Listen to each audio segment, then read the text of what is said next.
عمر کی بیٹی ام المؤمنین حضرت حفصہ رضی اللہ عنہا کے پاس محفوظ رہا۔ پھر جیسے ہی حضرت عثمان مسلمانوں کے تیسرے خلیفہ بنے تو امت میں ایک ایسی بحث اٹھی جس نے پہلی بار مسلم امت کے ٹوٹنے کا خطرہ پیدا کر دیا۔ یہ بحث کسی معمولی چیز پر نہیں بلکہ دنیا کی سب سے بڑی کتاب قرآن پر تھی۔ نبی کریم صلی اللہ علیہ وسلم کے دور میں قرآن کو عربی کے 7 بڑے لہجوں میں پڑھا جاتا تھا۔ اس وقت یہ کوئی بڑا مسئلہ نہیں تھا کیونکہ صحابہ آپس میں ان ڈفرینسز کو سمجھتے تھے، لیکن جیسے جیسے اسلامی خلافت پھیلتی گئی، دور دراز کے علاقوں سے لوگ اسلام قبول کرتے گئے اور یہ نئے مسلمان صحابہ سے الگ الگ لہجوں میں قرآن سیکھنے لگے۔ شروعات میں یہ فرق معمولی تھا، لیکن دھیرے دھیرے لوگ اپنے لہجے کو صحیح اور دوسروں کے لہجوں کو غلط کہنے لگے۔ حالات اتنے خراب ہو گئے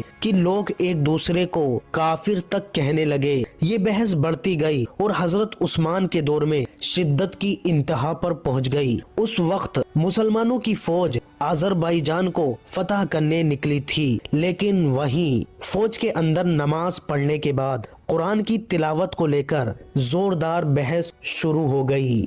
ہر کوئی اپنے لہجے کو ہی اصل قرآن بتا رہا تھا۔ ایسا لگنے لگا کہ اب امت میں پہلا بڑا فتنہ پیدا ہو جائے گا، لیکن اللہ نے اس فتنے کو روکنے کے لیے ایک عظیم صحابہ کو چن رکھا تھا، حضرت حذیفہ بن یمان۔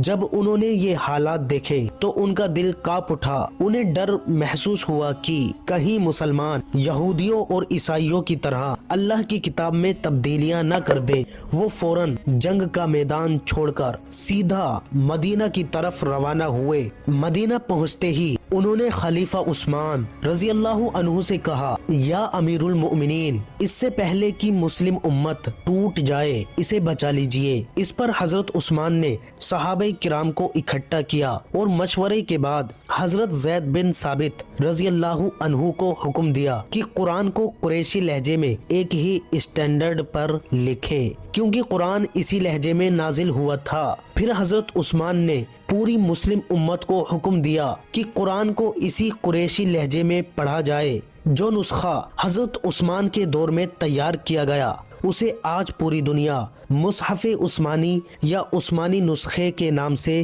جانتی ہے، اور یہ نسخہ آج 1400 سال بعد بھی ویسا ہی محفوظ ہے جیسا اس وقت لکھا گیا تھا، کیونکہ اس کی حفاظت کا وعدہ خود اللہ نے کیا ہے۔ سورہ حجر آیت 9 میں ارشاد ہوتا ہے، اِنَّا نَحْنُ نَزَّلْنَا الذِّكْرَ وَإِنَّا لَهُ لَحَافِظُونَ۔